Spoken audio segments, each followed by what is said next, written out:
From KGW, this is The Good Stuff. While we may be a different establishment, we want to provide the same kind of safe space for all of our queer friends to have fun at. Tonight on The Good Stuff, a new safe space opens up in a familiar location.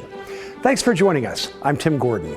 Embers Avenue has been on the corner of Northwest Cooch and Broadway in Portland for nearly 4 decades. The bar closed several years ago, but now it's back open with a new name while still serving the LGBTQ+ community. Joe Ranieri has more. Embers Avenue held its last dance several years ago, shutting down in 2017, but now the lights are turning back on. Since we've acquired it, it's been a process of about 6 years. The amount of energy that's been dedicated has gone off and on, but the last 2 years we've been really hammering away trying to get this place open for the Portland community. The club will now open under a new name, Badlands Video Dance Bar. Trent Cross is the general manager. It's been a lot of work to renovate this whole building. We've made a lot of upgrades structurally and inside. It's very beautiful, lots of lights, lots going on. Cross says construction has been slow over the last 6 years, but it has really picked up over the last 2 years. Badlands is opening up with a new name, but they are keeping one thing that people might remember. This part of the bar is going to be Embers Lounge. And just like Embers, Badlands will also be a place where everyone is welcome. It's a lot of pressure. A lot of people loved Embers. They grew up with it. They're here a long time. And we definitely want to honor that. And while we may be a different establishment, we want to provide the same kind of safe space for all of our queer friends to have fun at. A place that was known for so many years in the Portland community. It's going to be great to keep doing that because there are people in the community that have gone to Embers and they loved Embers and they're excited to see what's going to come in its place. Now another place to make new memories. In Northwest Portland, Joe Ranieri, KGW News. Well, in honor of Pride Month, we are highlighting people who have been breaking barriers in the LGBTQ+ community. Today, we're looking at the legacy of Marty Davis, the former owner of Just Out newspaper. Deidre Johnson takes a look at the paper's uplifting stories and how Marty continues to give people a voice. For years, Just Out newspaper told the history of Oregon's LGBTQ+ community and the fight for equality. Facing enemies like the OCA, the Oregon Citizens Alliance, ballot measures that tried to deny our recognition as a peoples, as a community, to a state where we have gay marriage. In 1999, Marty Davis became the owner of Just Out to tell those stories. Individual groups have their own cohesiveness, but for many years I felt that Just Out was like the glue that brought all the many individual groups and organizations and segments together. Due to the recession, the newspaper had to shut down in 2011. It was devastating to me to have to close down the paper. And I think part of that, I still feel a little burden of guilt when I say our stories aren't being told, because that was my job. After traveling across the country, Marty decided to launch the Shout Out social media page to give a voice to the LGBTQ+ community once again. I don't not have the conceit that one social media page is going to bring cohesiveness to a community, but it can give visibility and we can strengthen and shore each other up. And to put a spotlight on supporting local LGBTQ+ businesses. I like to share stories of queer-owned business owners, and I'm a firm advocate of shop local, shop your gay business owners when you can. With Shout Out taking off, Marty plans to continue to tell the stories of the LGBTQ+ community and make sure they are seen and heard. Honor our history, celebrate our present, and prepare for our future, because all are important. Deidre Johnson, KGW News. Thanks to Marty Davis for all of that. Now let's head out to the Oregon coast because this won't be a typical beach day filled with sunbathing and sandcastles. Oh no. In today's edition of Let's Get Out There, John Goodwin shows us all the goodies you can find when the tide goes out. Let's Get Out There, sponsored by the Oregon Lottery. So we live in a really, really special place. The Oregon coast, where the forest meets the sea. We get a majority of the oxygen we breathe from the oceans. If you look a little closer, the forest doesn't exactly end at the waterline. Our murky, dark, cold waters are murky because they're full of nutrients. Alana Kiefer is a marine biologist and founder of Shifting Tides. She leads classes and workshops that go below the surface. You want to be more in the rocky beach zones, the intertidal, which is the space between the tides. So coming out at low tide is really important. Today's group meets on the shore near Garibaldi. You've heard of foraging for berries or mushrooms, but how about seaweed? I think a lot of times when people see seaweeds, they're washed up on the beach and they're deteriorating and rotting and maybe a little bit slimy and stinky. But when you get to see seaweeds in their natural ecosystem, they're so vibrantly colored, they're so different. There's so many ways to be utilizing them in culinary fields and in so many other ways. Christian Anderson is a chef at McGregor's Whiskey Bar in Cannon Beach. He's here to test the waters with his menu. We have people coming in from all over the world, and I want to have a better arsenal to be able to sort of give them that. Oh, look at the size of these ones. From sea lettuce to kelps, technically all edible, though not always so palatable. Alana even puts it in her smoothies. You wouldn't even know until you add too much of it, and then maybe it's a seaweed smoothie that you don't want to drink every day. Ashley Wager grew up clamming and crabbing. She's checking something else off her bucket list. We've got some fresh fish that I would love to wrap in some of the seaweed and steam. And then I think with the rest of it, I'm going to dry it and then, either reconstitute it for soups or maybe grind it up for some seasonings and just experiment. Kelps, you're going to want to start drying within the next day. Which drying, I really just hang them on a clothes hanger in my living room, and your whole house kind of smells like low tide for a little bit. It's kind of fun. To forage for seaweed, you don't need a permit like you do for shellfish. There is a season, though, from March 1st through June 15th. So it's drifting away until next spring. I really encourage people to look at tide schedules and get out to the beach at really low tides, because these are such different ecosystems than what we're used to. I love experimenting with food, so if anyone likes doing that, I think that it's just such a perfect relationship. The be outdoors, bring home some things to prepare in your meal. Whether it's eating or whether it's, your hobbies or whatever, be adventurous. In Garibaldi, I'm John Goodwin. Let's get out there. Yeah, be adventurous with seaweed. It's good. With Father's Day coming up this weekend, we wanted to highlight some of the amazing father figures we have right here in our community. So we posted this to our Facebook page, asking you to share a photo of a father figure in your life. And we're going to start with Scott and his father, who he says passed away 7 years ago. Scott says he still thinks about him every day, and he sounds like he had a tremendous impact. Thanks for sharing that. Well, Shauna sent in this picture of her dad, saying he passed away from kidney disease, and he was the best father she could have ever dreamed of. And finally, Lisa sent in this picture of her and her father in front of the Spirit Mountain Casino. You gotta wonder if they'll be doing any gaming this Father's Day. Well, you can share your photos with us of your father figure, or any good stuff happening in your community. Just text us at 503-226-5088 or email us at thegoodstuff@kgw.com. Well, coming up, a unique performance made its North American debut right here in the Rose City. Check out our interview with the Hollywood big shot who helped make it happen.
Welcome back. Well, last night, Portland hosted the North American premiere of a special musical performance. John Malkovich, the actor you'll recognize from hundreds of films, was on stage with the Oregon Symphony for a music and theater mashup called The Critic.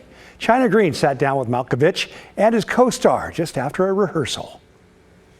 The Critic is a live show that is music performance, but also theater, with actors on stage reading lines along with the music. But the music isn't just background, it's at the center of the story. The show stars John Malkovich, who plays the part of the very critical critic. The catch is, these are actual reviews he's reading from actual critics in history who published terrible reviews of what are now considered musical masterpieces. Had he submitted this music to a teacher? His co-star and creator of the show, Alexei Agudisman, plays the part of a musician growing more and more frustrated with the reviews. Through the show, and with humor, the musicians push back and take on the critic. The performance will be a world premiere in North America, the first time with full symphony orchestra. We sat down with Malkovich and Agudisman in the Grand Library at Portland's Heathman Hotel. They had just finished rehearsal. So one of the first questions that I have for either of you is, how did the Oregon Symphony become the first orchestra for you to perform with in the United States? Oregon, Portland is open-minded.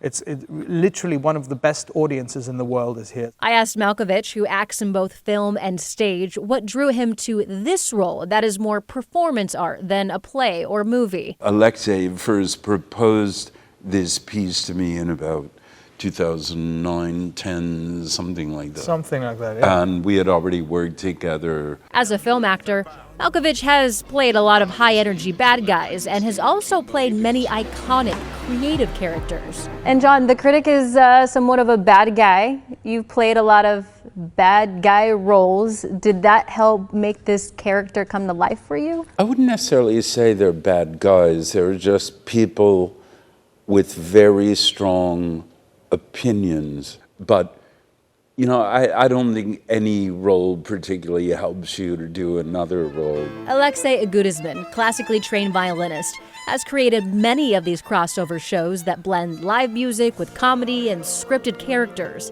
What made you decide to go back to the history of these reviews and turn it into a show? It's an alternative way of being historical, to have music and legendary classical music become really alive and very current. Was there ever a point while John was creating this character that you said, that's a little too harsh, maybe that's a little too mean, or let's ramp it up?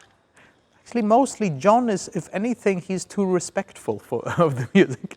He loves it so much. Sometimes I feel that you're a little afraid of punching too hard, right? Yes. Yeah. For Agudisman and Malkovich, friends in real life, Alexei Agudisman, Steve Burton writes, quote, garbage. this show is a chance to creatively explore what it's like to be the first to hear new music and how it's really what the audience decides, not critics, of what will go on to be a classic. For KGW News, I'm China Green. That looks like a pretty cool show. Well, up next, the Pacific Northwest swimmer hoping to represent Team USA in one of the Summer Games' most popular events. Stay with us.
Well, guess what? We're less than 43 days away from the start of the 2024 Paris Olympics, and the Olympic swim trials are set to begin this weekend. Among those vying for a spot on Team USA this year is a 17-year-old swimmer from Mercer Island, Washington. They've won 6 individual state titles and helped their school win back-to-back team titles. Chris Egan with our sister station in Seattle introduces us to Piper Engi. Ready, go. 17-year-old Piper Engi is one of the top high school swimmers in the country. Her best event, the breaststroke. It really incorporates everything. You've got that exact technique you need. You need to time your glide to the exact moment. You need to make sure your hands are in the right position every single part of your stroke while keeping in mind what your legs are doing and how many strokes you are from the wall. Like, it's such a mental race. Considering only the top 2 at the trials from each event make the U.S. team, the mental race begins long before the swimmers are in the pool. At trials, it'll end up, because of the stress, it'll end up coming down to who wants it more. You know, there are people throwing up before races, throwing up after races. Like, in the ready room, you will see people like turning green because of how nervous they are. But Piper's in a good spot, thanks to her coach. There you go, there you go. A lot of athletes know that sometimes people end up falling out of love with their sport just because of a coach. And mine was kind of the opposite, where last one. Abby helped me fall more in love with the sport. Abby Liu won 2 national titles in China and won a silver medal in the Asia Games. Now she's one of the top coaches in the U.S. Let's go! Piper embraces everything. Piper trusts, Piper believes. And one of the quality that I think one can teach is coachability. Piper is very coachable.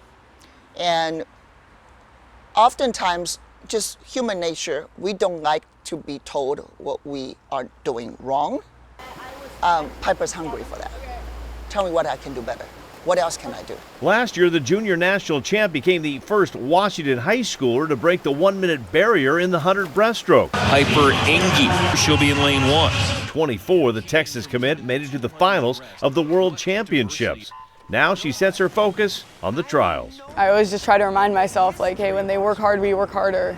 The only way to beat them is to work harder than they do. 900 of the best swimmers will be in Indy for the trials, but only 52 men and women will make the team. So the probability to make the team is about 6%. And not making it is 94%.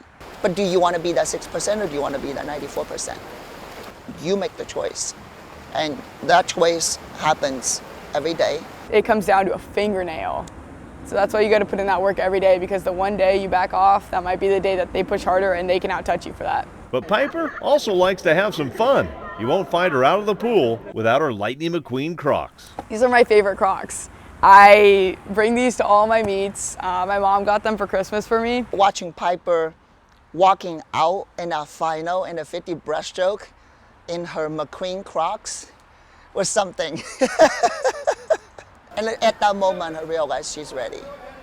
She's a confident, seasoned competitor. Best of luck to Piper Engi for sure. And as we gear up for the Summer Olympics, we want to thank those special people who've had a positive impact on athletes. So if you have a coach that stands out in your or maybe your child's life, let us know. We'll feature a few coaches during the Olympics. Just text COACH to 503-226-5088 for how to submit. Well, still to come on the good stuff, the awards just keep rolling in for the 2024 Rose Festival Queen, her most recent accolade right after the break.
Before we get into our last story this evening, we do want to remind you that KGW and Safeway are teaming up to bag summer hunger. Students and families who rely on school meals during the school year are often faced with food insecurity during the summer. But you can help make a difference. You can buy a bag of the most needed food items at Safeway checkout stands. Those bags will go to families that need them. For more information, go to bagsummerhunger.com. We also have information on the KGW website. Your 2024 Rose Festival Queen is Kobe Flowers. Now, the most recent member of Rose City royalty just keeps adding to her list of accolades. 2024 Rose Festival Queen Kobe Flowers from Jefferson High School has also been named the recipient of this year's Ava Louise Gordley Scholarship for Oregon Black Women. And for good reason, too. Flowers is a straight-A student who was her school's varsity cheer captain. On top of that, she was active in the Jefferson Black Student Union and works with Self Enhancement, Inc. as a summer camp coach. Flowers will receive a $5,000 scholarship that's renewable to support up to 4 years of higher education. She'll be using it to attend Howard University, one of the nation's oldest historically black colleges and universities, where she's going to study at the College of Medicine. Kobe has a goal of becoming an anesthesiologist and or a pharmacist, maybe both, I don't know. Congratulations again to Kobe, wish you well. Hey, well, that's all the time we have for today. Thank you so much for taking a little of your time for the good stuff. It's been good to be with you. We say goodbye with a shot from Cannon Beach, Oregon, as the sun heads down to the horizon. Have a great evening.